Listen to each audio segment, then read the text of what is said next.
Right. So, in the last three sessions, we have covered the descriptive part of fact syllabus, and this is particularly inferential. Basically, ratio analysis, revisit of cash flow, and one more mistake that I made in the earlier session. Starting with the ratio analysis, coming to what we will tackle is what, why, and how of ratio analysis. So, what is ratio analysis? Ratio analysis is simply the comparative perspective of a company's financial position. जो भी उसने financial position में किया है, जो भी उसके financial transactions है, उसकी फाइनेंशियल पोजीशन है और परफॉर्मेंस है, उसको असेस करने के लिए क्या हम इंडिविजुअल फिगर्स को देख के असेसमेंट कर सकते हैं? क्या उसको देख के डिसीजंस ले सकते हैं इन्वेस्टमेंट रिलेटेड या कंप्लायंस रिलेटेड या ड्यू डिलिजेंस रिलेटेड? नहीं ले सकते. That's why we need ratio, because we check out the profitability, for example compared to sales, or we check out something called A in comparison to B. एक ही company के दो different transactions का कैसा impact होता है अलग अलग जगह पे, वो हमने फाइनेंशियल स्टेटमेंट्स पे देखा. अब उनका पोजीशन क्या होता है, उनके बेस पे हम डिसीजंस कैसे ले सकते हैं, वो हम रेशियो एनालिसिस में देखेंगे. And not only for one company, for comparing to different companies, for comparing to different industries, दोनों में क्या डिफरेंसेस आ सकते हैं, दोनों का पर्सपेक्टिव कैसे डेवलप कर सकते हैं, दोनों एसेट हैवी है, एसेट लाइट है, डेट हैवी है, डेट लाइट है, ये सब हमको कैसे पता चलेगा? एब्सोल्यूट फिगर से नहीं पता चलता, क्योंकि छोटी कंपनी है, एब्सोल्यूट फिगर छोटा होगा. बड़ी कंपनी का एब्सोल्यूट फिगर बड़ा होगा. रिलायंस का प्रॉफिट ज्यादा होगा, बट हो सकता है उसका प्रॉफिट मार्जिन एक छोटी कंपनी से कम हो, तो वो हमको मार्जिन रेशियो देख के पता चलता है. रेशियो सिंपली कंपेरिजन देख के पता चलता है. तो व्हाट एंड व्हाई हो गया, बेसिकली इन्वेस्टर्स या डिलिजेंस पर्पस के लिए यूज किया जाता है.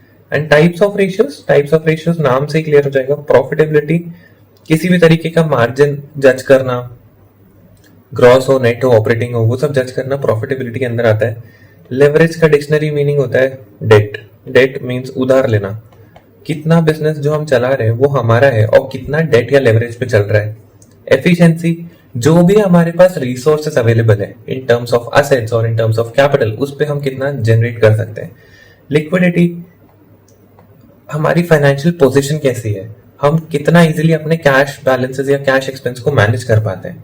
वैल्यूएशन इज इंटरव्यू पर्पस के लिए अगर देखना हो तो, कि as an investor what you should consider before investing, but for exam purpose we have to take care of first four. Not starting with this return on equity, because ये end में करते हैं. Starting with this raw form of income statement. This is kind of income statement just for understanding purpose. Detail वाला तो first session में था ही. Income statement क्या है, सोचो एक बिजनेस है, एक बिजनेस फैक्ट्री है, बिस्किट फैक्ट्री है. उसको इमेजिन करते हैं कि बिस्किट फैक्ट्री कमाती कैसे होगी, रेवेन्यू उसका कैसे होगा, बिस्किट बेच के उसका रेवेन्यू हो रहा होगा. एंड उस रेवेन्यू को कमाने के लिए उसको क्या कॉस्ट लग रही होगी जो भी वो सामान बना रहा है.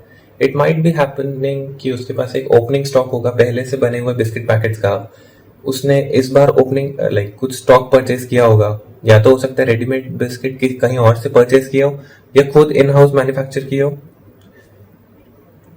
और उसके पास कुछ बचा हुआ क्लोजिंग स्टॉक होगा. उन सबको एडजस्ट करके हम कॉस्ट ऑफ गुड्स सोल्ड निकाल लेंगे. एंड जो ये मैन्युफैक्चरिंग एक्सपेंस होते हैं ना, if you are thinking of a factory is different from an office.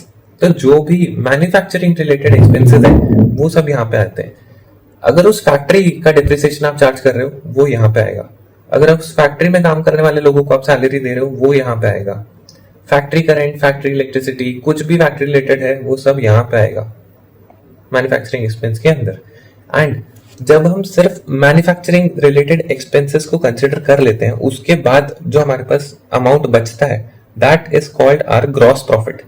मतलब अभी तक मैंने अपना ऑफिस को भी पिक्चर में नहीं लाया, सिर्फ अपना रॉ फॉर्म जो मेरा कोर प्रोडक्ट बनाने में हेल्प कर रहा है उसको कंसिडर किया है, तो मेरा ग्रॉस प्रॉफिट तक आ गया. उसके बाद मैं अपने लेके आता हूँ ऑफिस एक्सपेंसेस, या जो प्रोडक्ट बनने के बाद बेचने में खर्चा लगे. Every type of selling, general, administration या ऑफिस रिलेटेड एक्सपेंस को मैं अब पिक्चर में लेके आता हूँ. और जो भी अदर इनकम सोर्सेस से हो सकती है, ये मेरा कोर था, ये भी काइंड ऑफ कोर है, बट ये फैक्ट्री रिलेटेड नहीं है. आउट ऑफ फैक्ट्री रिलेटेड क्या हो सकता है, मेरी कोई लैंड है, मैंने उसको रेंट पे दे रखा है, वहां से मुझे रेंटल इनकम आ रही है, इंटरेस्ट ऑन इन्वेस्टमेंट आ रहा है, डिविडेंड से कुछ मुझे डिविडेंड रिसीव हो रहा है. सब अदर इनकम मैं यहाँ पे लेके आऊंगा. और उसके बाद मेरा एबिटा आ जाएगा। मैंने अपना प्रोडक्ट बना लिया, बनाने के बाद ग्रॉस प्रॉफिट आया, उसको बेचने के खर्चे करने के बाद मेरे पास एबिटा आया, उस पे मैं डिप्रिसिएशन चार्ज करता हूँ। उसके बाद मेरा earnings before interest and tax आया। अब इंटरेस्ट कॉस्ट मेरे बिजनेस को रन करने के लिए इंपॉर्टेंट है, but this is a nomenclature, तो हमें इसको फॉलो करना पड़ेगा। इंटरेस्ट कॉस्ट भी लेस करने के बाद मेरे पास प्रॉफिट आ गया in hand, but before tax. अब इसमें से गवर्नमेंट को भी शेयर तो देना पड़ेगा। उसके बाद मेरा प्रॉफिट आफ्टर टैक्स आ गया। इसके बाद हमारा ओनर को डिविडेंड डिस्ट्रीब्यूशन या कुछ भी तरीके का डिविडेंड या रिजर्व क्रिएशन चालू होता है। तो this is the raw form, you have to remember because ये आगे काम आएगा। Again imagine the factory, no need to remember any of the formula. अगर हम सिर्फ फैक्ट्री की बात कर रहे हैं तो ग्रॉस मार्जिन कैसे आया था? मैंने सेल्स में से कॉस्ट ऑफ गुड्स और माइनस किया था, मैंने मैन्युफैक्चरिंग एक्सपेंसेस माइनस किए थे और उसको टोटल रेवेन्यू से कंपेयर कर लिया था। क्यों? क्योंकि इस पूरी शीट में मेरा सबसे बड़ा फिगर और सबसे इंपॉर्टेंट फिगर जहां से मेरा पूरा इनकम स्टार्ट हो रहा है, that is revenue from operations. तो मैं हर चीज मार्जिन स्पेसिफिकली मैंने कितना कमाया at the end after all expenses, मैं किससे कंपेयर करूंगा कि मैंने कमाया कितना था, मैंने बचाया कितना एट द एंड प्रॉफिट के टर्म्स में, कंपेयर करूंगा कि मैंने स्टार्टिंग में रेवेन्यू कितना जनरेट किया था। तो every margin is based on revenue. Gross margin is simple, remember the manufacturing part. Operating profit margin kind of confusing just because of depreciation. अगर इंट्यूशन वाइज जाए तो इसको ऐसे भी लिख सकते हैं कि ये gross profit minus every type of selling, general administration expenses और या वो अदर इनकम जो ऐड होती है वो डिवाइडेड बाय टोटल रेवेन्यू। अब डेप्रिसिएशन एंड अमोर्टाइजेशन यहाँ पे कंसिडर क्यों किया गया है, that is very very subjective. अगर एग्जाम में क्वेश्चन आएगा तो we can write an assumptions. Technically नहीं करना चाहिए था बट ठीक है, it's subjective. Net profit is very very simple. सब हटा दो, सारे खर्चे हटा दो, जैसे यहाँ पे है ना, यहाँ पे डिप्रिसिएशन भी हटा दो, इनका इंटरेस्ट कॉस्ट भी हटा दो, टैक्स भी हटा दो। Ultimately whatever is left for owner is considered the net profit. तो इसमें ज्यादा कुछ दिमाग है नहीं, तो net income divided by total revenue, simply net profit margin आ जाएगा। अच्छा, इनका inference, slightly inference, gross margin ratio हमको ये बताता है कि यार हमारा मैन्युफैक्चरिंग में खर्चा कितना हो रहा है। यूजुअली ग्रॉस मार्जिन उनका कम होता है जो कि बहुत ज्यादा कैपिटल इंटेंसिव होते हैं, जिनके मार्जिन वैसे ही कम होते हैं। जैसे हमने बिस्किट वाला एग्जांपल लिया, उसका ग्रॉस मार्जिन डिसेंट होगा क्योंकि रॉ मटेरियल का इतना कोई खास कॉस्ट होता नहीं है बिस्किट मैन्युफैक्चरिंग में। एक्चुअल कॉस्ट वहां पे marketing, sales, general administration, office maintenance, ये सब का खर्चा लगता है। और जो वॉल्यूम बेस्ड बिजनेस होता है जैसे कि स्टील बार मैन्युफैक्चरिंग और ये सब कहेंगे, वहां पे रॉ मटेरियल कॉस्ट बहुत हैवी होता है। सीमेंट में भी रॉ मटेरियल कॉस्ट बहुत ज्यादा होता है, तो उनका ग्रॉस मार्जिन ही काफी कम होता है। तो एंड अगेन एक्सपेंसेस ऐड होते जाएंगे तो ऑपरेटिंग प्रॉफिट मार्जिन और नेट मार्जिन भी उनका कम ही रहता है एज कम्पेयर टू बाकी industries. Then coming to leverage ratio. Leverage मतलब डेट, मतलब उधार। हमारे टोटल बिजनेस में कितना डेट है, हम कितना डेट पे चल रहे हैं, कितना उसके कंपेरेटिव इक्विटी है, वो डेट और वो इक्विटी हम कहाँ इन्वेस्ट कर रहे हैं, वो सब यहाँ पे कंसिडर किया जाता है। Okay, so debt to equity ratio नाम से ही बहुत सिंपल है कि debt divided by equity. Compare to equity हमारा डेट कितना है। इट माइट बी हैपनिंग कि हमारा डेट है से 100 का एंड हमारा इक्विटी है 150 का, तो हम ज्यादा अपना पैसा लगा रहे हैं और बाहर से कम पैसा ला रहे हैं, तो लेस देन 1 इज गुड कि you are dependent more on yourself. Because अगर ये रेशियो 1 से ज्यादा होता है, इट मीन्स कि डेट तो तुमको इजीली मिल रहा है, तो उसके भी दो पर्सपेक्टिव है, that your business is so credible that you are easily availing loans and debts, but you are too much on leverage that you will incur high finance cost, so that will impact your net income and net profit margin as well. But debt to equity में जो date वाला part है ना, उसमें हमको short term भी consider करना है, लॉन्ग टर्म भी करना है, एंड रिमेंबर लीज वो भी कंसीडर करना है, क्योंकि lease is also kind of debt या burden for us because we are not the owner, we are deemed to be the owner. हमने present value consider किया था, तो whenever debt to equity arises, you have to consider short term debt, long term debt and fixed payments. Fixed payments में lease आता है, short term debt में trade payables नहीं आता because trade payables is ultra short term. ये तो हमारा mutual understanding से जो चलता है ना, remember a local kirana store, trade people से यार किसी से पैसे लेने थे, किसी को पैसे देने थे, 1-2 महीने का सेटलमेंट या within a year. It's not an obligation, मतलब काइंड ऑफ ऑब्लिगेशन है, but understand the mutual part of it. Equity ratio और डेट रेशियो ये कुछ नहीं करता। Remember an equation, capital plus liability is equal to assets. तो क्या मैं ये बोल सकता हूँ कि अगर मैं अपनी पॉकेट से 100 लाता हूँ, लायबिलिटी से 150 लाता हूँ, वो पूरा का पूरा पैसा हम असेट्स में ही इन्वेस्ट करेंगे? तो ये रेशियो हमको सिर्फ इतना बताता है कि अगर हमारे पास टोटल असेट्स 250 के हैं, उसमें से इक्विटी 100 है, तो we are financing 40% of our total assets on our own, and the rest balance of 60% is outsourced और इज बेस्ड ऑन लेवरेज, और हमने लोन लेके उस असेट्स में इन्वेस्ट किया है। So how much of your total assets are financed by yourself or financed by your equity is signified by equity ratio. Again, ये ratio ज्यादा होना भी बेटर है, कम होने के भी नुकसान है। ज्यादा होना बेटर क्यों है? Because it shows credibility in your business. You are so much interested in your business कि आप अपनी पॉकेट से पैसा लगा के असेट्स में इन्वेस्ट कर रहे हो। बट अगर ये रेशियो बहुत ही ज्यादा है तो इट सिग्निफाइज कि आपको डेट मिल ही नहीं रहा। आपके बिजनेस में या तो क्रेडिबिलिटी नहीं है, या तो आपकी अर्निंग कैपेसिटी नहीं है, या तो you are to beginner to get debt and you have to rely only on yourself. Again, leverage लेना is a very subjective thing. कुछ कुछ इंडस्ट्री में लेवरेज लेना अच्छा भी होता है, कुछ कुछ में खराब भी होता है। एंड लेवरेज लेने से आपकी ओवरऑल अर्निंग कैपेसिटी बढ़ती है, आपको टैक्स का बेनिफिट्स मिलता है। तो साइलोस में नहीं देखना है, कलेक्टिवली पिक्चर देखनी है हमें। Again, debt ratio very simple, short term debt, long term debt, इसमें भी फिक्स पेमेंट वाला पार्ट आ सकता है, but again subjectivity and in exam we have to write the assumption part of it. क्योंकि टोटल असेट्स, इसमें अगर हम लीज को इन्वॉल्व करें तो लीज का तो प्रेजेंट वैल्यू हमने लाइबिलिटी में भी लिखा था और असेट्स में भी लिख ले, तो टेक्निकली तो आना चाहिए था, बट स्पेसिफिकली इस इक्वेशन में नहीं लिखा है। But in question we have to write the assumptions and consider that. Efficiency ratio नाम से ही समझ में आ रहा है कि हमारी अर्निंग कैपेसिटी बताता है whatever we have the resources, उसमें हम कितना जनरेट कर सकते हैं revenue. Usually revenue, because that's the like top line of our business. तो accounts receivable turnover ratio, there are many. Asset turnover सबसे ज्यादा प्रोमिनेंटली यूज किया जाता है, बिकॉज दैट सिग्निफाइज कि हमारा sales based on our total assets कितना है, वो शायद आगे आएगा। तो अकाउंट्स रिसीवेबल बोलता है कि whatever net credit sales you make out of the average accounts receivable you have.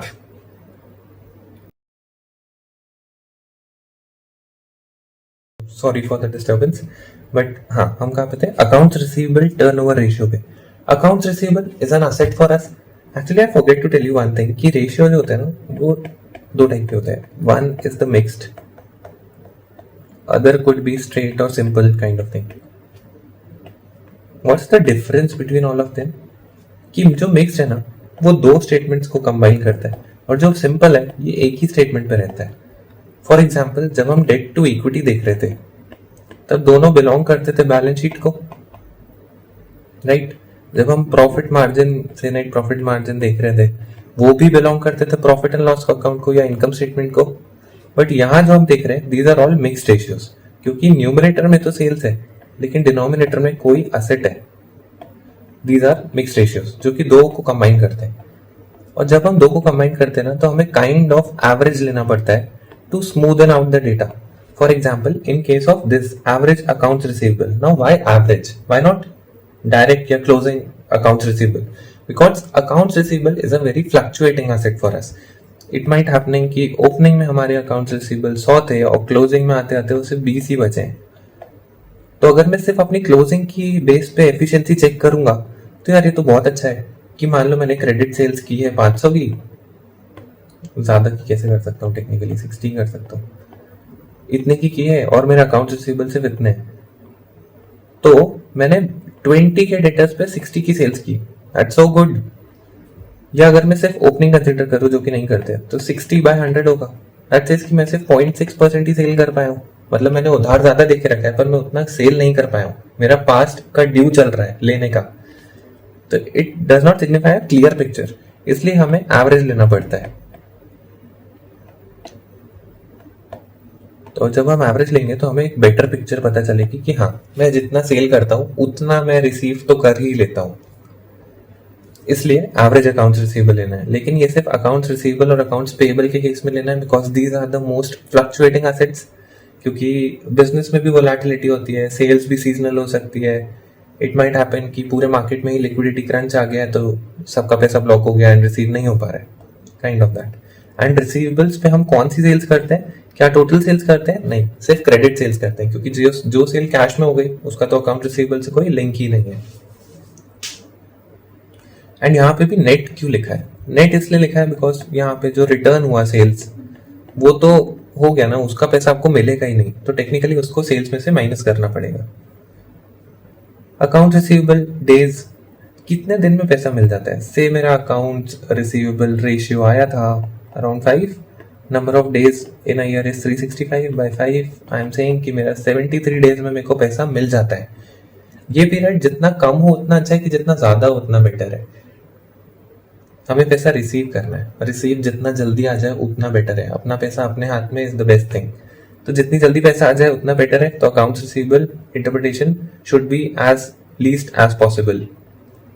Asset turnover most prominently used for investment purpose यही होता है in terms of turnover ratios, कि हमारे पास जो टोटल एसेट्स हैं उस पे हम नेट सेल्स कितना कर पा रहे हैं। अगेन यहाँ पे भी एवरेज वर्ड का यूज किया है।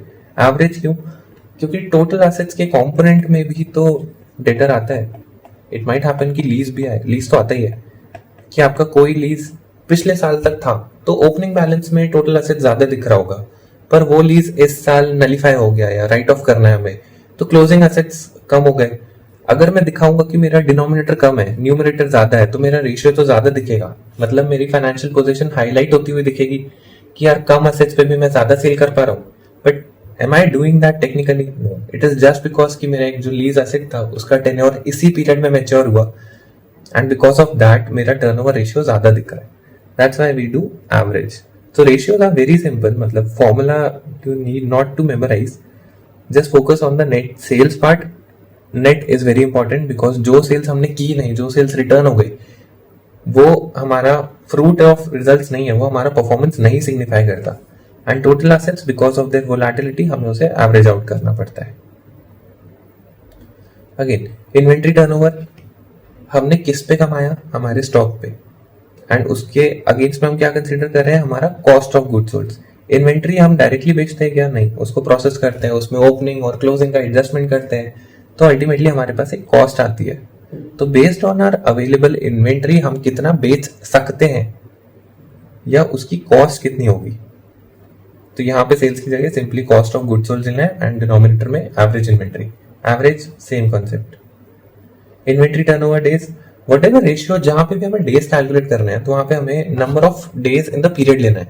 इट इज नॉट नेसेसरी कि हर पीरियड या हर अकाउंटिंग कंसिडरेशन 365 डेज का ही हो, उससे कम डेज का भी हो सकता है, और क्वेश्चन में ऑपरेटिंग साइकिल भी गिवन हो सकती है, तो उसके बेस पे हमें नंबर ऑफ डेज इन्वेंट्री या डेटर के निकालने पड़ेंगे। लिक्विडिटी रेशियो, आसान भाषा में liquidity is our cash position. It signifies how efficient we are in managing our short term obligations. या हमारे पास करंट कैश पोजीशन कैसी है, हम शॉर्ट टर्म में बिजनेस अपना कैसे रन कर पाते हैं, वो सब सिग्निफाई करता है। तो इसमें प्रोमिनेंटली दो ही होते हैं, एक करंट होता है और एक क्विक होता है। What is current ratio? Current ratio is current assets by current liabilities. अच्छा, ये बेसिक्स जो सेकेंड सेशन था उसमें current assets and current liabilities mention था एक पिक्टोरियल फॉर्म में। करंट एसेट्स जो कि शॉर्ट टर्म में हमको पैसा कमा के दे सकते हैं, करंट लायबिलिटीज जो कि शॉर्ट टर्म ऑब्लिगेशंस होती है, राइट। तो based on our short term obligation हमारे पास कितने एसेट्स है जो हमको पैसा कमा के दे सकते हैं, मतलब कितना फास्ट हम अपने शॉर्ट टर्म ऑब्लिगेशन मीट कर सकते हैं अपने शॉर्ट टर्म एसेट जनरेशन से, वो यहाँ पे कंसिडर हो जाता है। एंड करंट रेशियो यार एज सच कोई लिमिट नहीं है, बट यूजुअली बेटर माना जाता है if it is greater than 2, but again very very subjective है, हर इंडस्ट्री के लिए अलग अलग होता है। नेक्स्ट इसका इवन फास्टर या even liquid part, that is quick ratio. Quick ratio और करंट रेशियो में the most prominent difference is of inventory, because inventory को भी convert करने में it takes time. We cannot convert an inventory in 2 days. It might happen कि उस particular process को ही 1 हफ्ता लगता हो, या 10 दिन लगते हो, या 1 महीना भी लगता हो किसी inventory को final product में convert होने में, and then उस product को बेचने में. So that might not be a current asset for us. That might be a current asset for us, but not a very quick asset for us. So quick is whatever is readily available in cash or can be quickly converted into cash. Cash तो cash ही है. Marketable securities usually overnight भी होती है, 7 days भी होती है और 30 days भी होती है. Accounts receivable, it might happen कि मेरे पास बहुत सारे डेटर्स हैं, मैं उनको अभी कॉल करूंगा तो मुझे 1 हफ्ते या 10 दिन में पेमेंट आ जाएगा. तो these are my quickly convertible assets. And current liability same, no change. अगर इस पे एमसीक्यू पॉसिबल होगा तो इट माइट हैपन कि हमें करंट एसेट्स दिए हैं और इन्वेंट्री दी है तो क्विक एसेट्स निकालना है, या करंट रेशियो गिवन है, क्विक रेशियो गिवन है, तो इन्वेंट्री कितना होगा वो निकालना है. क्योंकि मैक्सिमम ट्रिकी इसमें यही हो सकता है. Then one more we have which is not very prominent in industry usage is cash ratio. Cash ratio बोलता है कि क्विक में से भी तुम डेटर हटा दो, मान लो वो भी नहीं मिलेगा, तो जो तुम्हारे पास इन हैंड है, that is your cash in hand, cash in bank और marketable securities, consider only that part, and in denominator same your current liabilities as it is. So अगर हम नंबर वाइज बात करें तो करेंट रेशियो हमेशा ज्यादा आएगा as compare to quick ratio, then ये हमेशा कम आएगा as compare to this cash ratio, क्योंकि superset subset and subset होता जा रहा है ना, एक एक एलिमेंट माइनस होता जा रहा है. This is a reminder for me कि मुझे रिविजिट करना था रिटर्न वाले रेशियो. रिटर्न हाँ, so these are all return वाले ratios. These are also mixed ratios. अब इनमें भी सब्जेक्टिविटी एट इट्स पीक है. सिंपली सोचे, return on equity. Return on equity words में क्या समझ में आ रहा है? How much am I able to generate for my equity share holders. Equity share holders की share holders equity, because there are 2 types of shares, equity and preference. So when we are saying shareholders equity, we have to consider equity plus preference, even the minority interest which is not taught to us, but समझने के लिए minority interest भी consider करना पड़ेगा. Whatever equity we have, उस सब पे हम कितना कमा रहे हैं. अब एनालिस्ट अपने हिसाब से इसको मॉडिफाई कर सकते हैं, बट जनरल पार्लेंस में यही होता है. नेट इनकम जो सब काटने के बाद है. अच्छा, ग्रॉस भी हो गया, डेप्रिसिएशन भी हो गया, इंटरेस्ट भी हो गया, एसजीए भी हो गया, हर तरीके का ऑफिस एक्सपेंस सब कट गया, उसके बाद टैक्स भी चला गया. देन जो इक्विटी के लिए बचा, that is called the net income. This is the final product या bottom line of the business. क्योंकि हमने डेट होल्डर्स को भी उनका शेयर दे दिया in form of interest, government को भी उसका शेयर दे दिया इन फॉर्म ऑफ टैक्स, तो ultimately we are left for the owner only. Minority interest arises when we acquire a particular company but not completely. Like अगर A company ने B को खरीद लिया 100%, नो इश्यूज, कोई minority interest नहीं आएगा. लेकिन अगर A ने खरीदा B को 20%, हम खुद ही माइनॉरिटी है, we can not consolidate the books of accounts. अगर A ने खरीदा B को से 70% या 80%, तो जो 20% बचा वो माइनॉरिटी इंटरेस्ट के जैसा रिफ्लेक्ट होगा हमारी बुक्स में, because more than 50% you need to consolidate the books of accounts. Consolidate means हमारी बुक्स तो चल ही रही हैं, उनकी बुक्स भी हम ही मेंटेन करेंगे और एक कंप्लीट पिक्चर प्रेजेंट करेंगे. Then return on assets. यहाँ पे एक कंफ्यूजन हो सकता है कि यहाँ पे क्यों नहीं एवरेज एसेट्स यूज किया, बिकॉज अगेन सब्जेक्टिविटी. वहां पे हम सेल्स कमा रहे थे. Sales is a flow concept. Sales हमने ड्यूरिंग द ईयर की है. इट माइट बी हैपनिंग कि सेल्स से फ्लक्चुएट भी हो रही हो, असेट्स भी फ्लक्चुएट हो रहे हो. नेट इनकम हम तब कैलकुलेट करते हैं जब हमारा ईयर एंड हो चुका है. एक एंड ऑफ द पीरियड पे हमें पता चलता है कि हाँ, या साल के ड्यूरिंग हमने इतना कमाया था और साल के एंड में हमारे इतने टोटल असेट्स बचे हुए. Net income at the end of year and total assets at the end of year, दोनों को हम पॉइंट पे लेके आ रहे हैं, इसलिए हम यहाँ पे एवरेज नहीं कर रहे हैं. वहां पे हम सेल्स को एक फ्लो कॉन्सेप्ट जैसे ट्रीट कर रहे थे और एसेट्स को भी as a flow concept treat कर रहे थे. तो again what you are earning on your total assets, and या इस केस में equity. Equity is not equity share holders, it's the share holders equity पूरा ओनर का पैसा, it could be equity, could be preference, could be minority as well. Then return on capital employed. Again ये बहुत interesting चीज है और ये समझने वाली चीज भी है कि कैपिटल एम्प्लॉयड क्या होता है. मुझे अपने बिजनेस को रन करना है, मैं पैसा कहाँ से लाऊंगा? इधर इट्स मी, खुद से पैसा लेके आ रहा हूं मैं, और एल्स इट्स अ बैंक से लोन लेके आया मैं. तो this is my capital, this is share capital, this is debt. It could be long, it could be short, right. तो ये पूरा ही तो मैं बिजनेस में इन्वेस्ट करूंगा, इस पूरे से ही तो मैं असेट्स बाय करूंगा.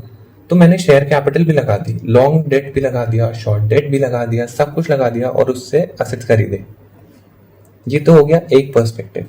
लेकिन एग्जाम्पल, ये हमारी बैलेंस शीट है, यहाँ पे हम असेट्स लिखते हैं, यहाँ पे लायबिलिटीज लिखते हैं,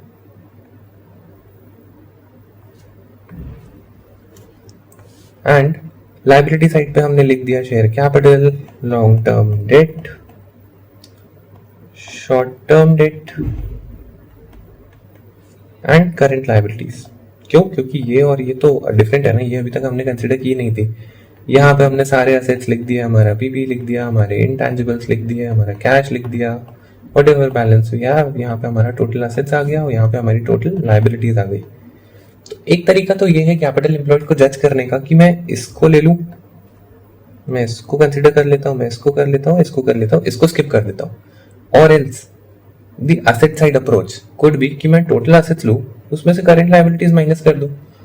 तो एग्जाम में जिस हिसाब से क्वेश्चन आएगा, we have to modify our approach. One could be purely liability side, जहां पे मैं शेयर कैपिटल लेता हूं, लॉन्ग टर्म डेट लेता हूं, शॉर्ट टर्म डेट लेता हूं. Other could be the asset side approach, जहां पे मैं टोटल एसेट्स लेता हूं, उसमें से करंट लायबिलिटीज माइनस कर देता हूं. Because think of the MECE framework, it is completely exhaustive, इसके बियॉन्ड कुछ भी नहीं है, right.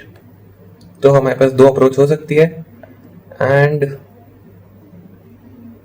Bye EBIT in numerator, because capital employed में ना हमारे पास सिर्फ शेयर्स नहीं है, शेयर्स प्लस दिस डेट वाला पार्ट है. शेयर पे तो डिविडेंड लगता है, मिलता है, देना पड़ता है. डेट पे तो इंटरेस्ट देना पड़ता है. जब हम शेयर होल्डर के अर्निंग की बात कर रहे थे, तब हम नेट इनकम को कंसिडर कर रहे थे कि यार ultimately how much am I left with for the share holders. But जब हम डेट की बात कर रहे हैं तो हमें ये भी देखना पड़ेगा कि यार हमारे पास इंटरेस्ट देने की कैपेबिलिटी है. इंटरेस्ट देने से जस्ट पहले मैंने कितना कमाया, वो किससे पता चलता है? EBIT से, बिकॉज यही तो है earnings before interest and tax. हम इसको EBT नहीं लिख सकते या EBI लिख दें, टैक्स भी दे दें. टैक्स इज एन एक्सपेंस जो कि इंटरेस्ट के बाद ही होता है, और गवर्नमेंट बोलती है कि you can tax the interest benefit on tax, and interest is a cost of expense, sorry cost of running the business. इसलिए टैक्स तो उसके बाद ही आएगा. इसलिए हम यहाँ पे EBIT को कंसिडर करते हैं, बिकॉज इट स्टेट्स कि हमारे पास डेट को भी पे करने से पहले कितना प्रॉफिट बच रहा था, डेट को पे करने से पहले कितना प्रॉफिट बच रहा था, उसको कंसिडर करना for ascertaining your return on capital employed. Quick recap, capital employed whatever amount I am bringing into the business, and उससे मैं एसेट्स में इन्वेस्ट करूंगा.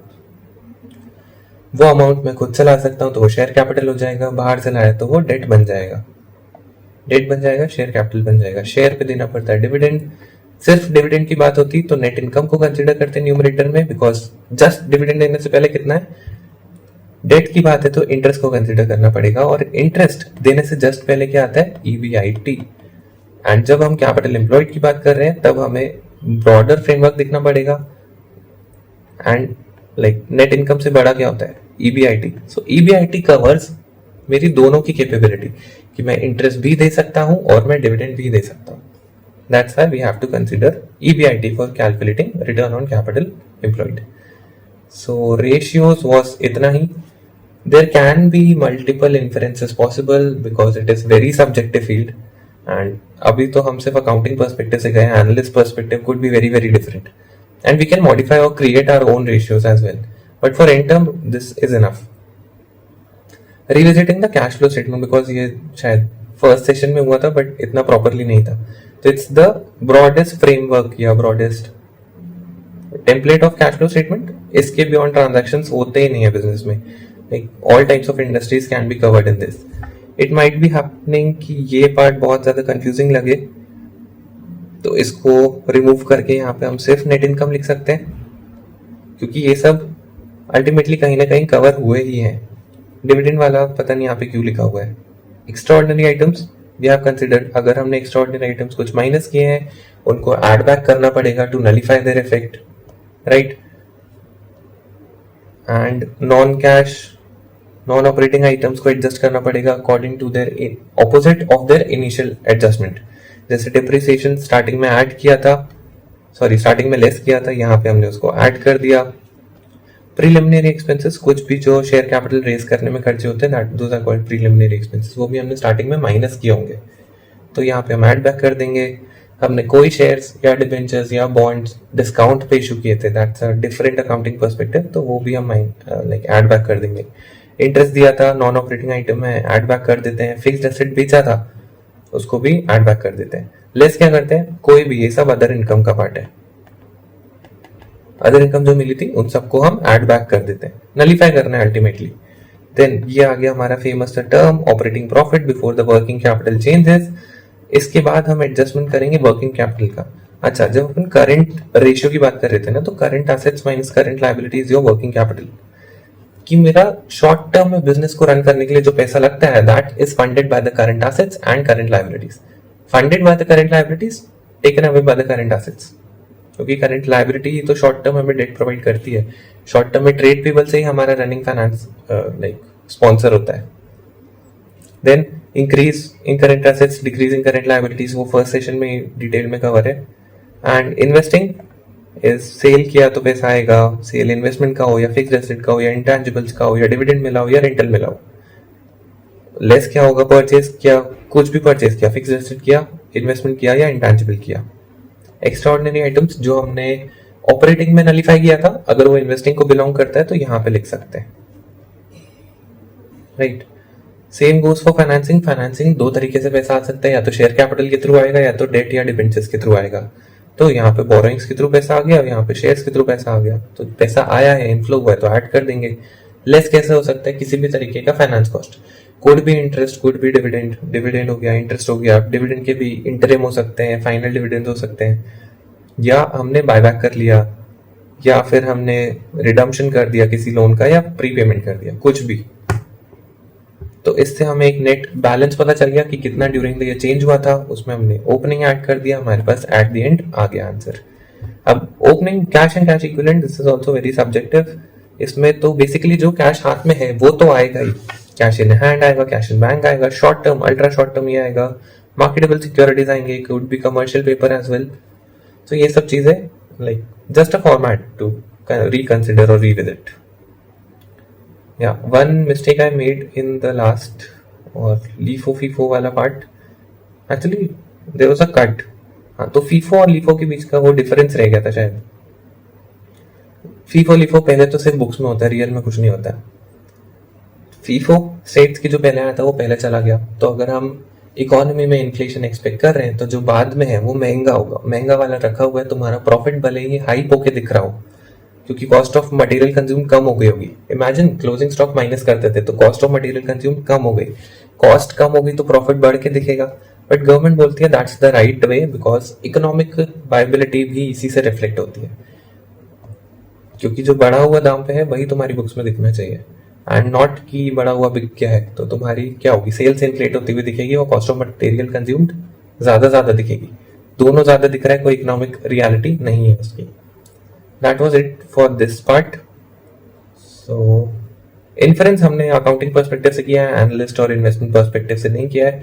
It might happen कि there are different types of ratios. Ratios में थोड़े बहुत assumptions हमको लिखने पड़ सकते हैं. And ratios are very simple. Don't go by formula.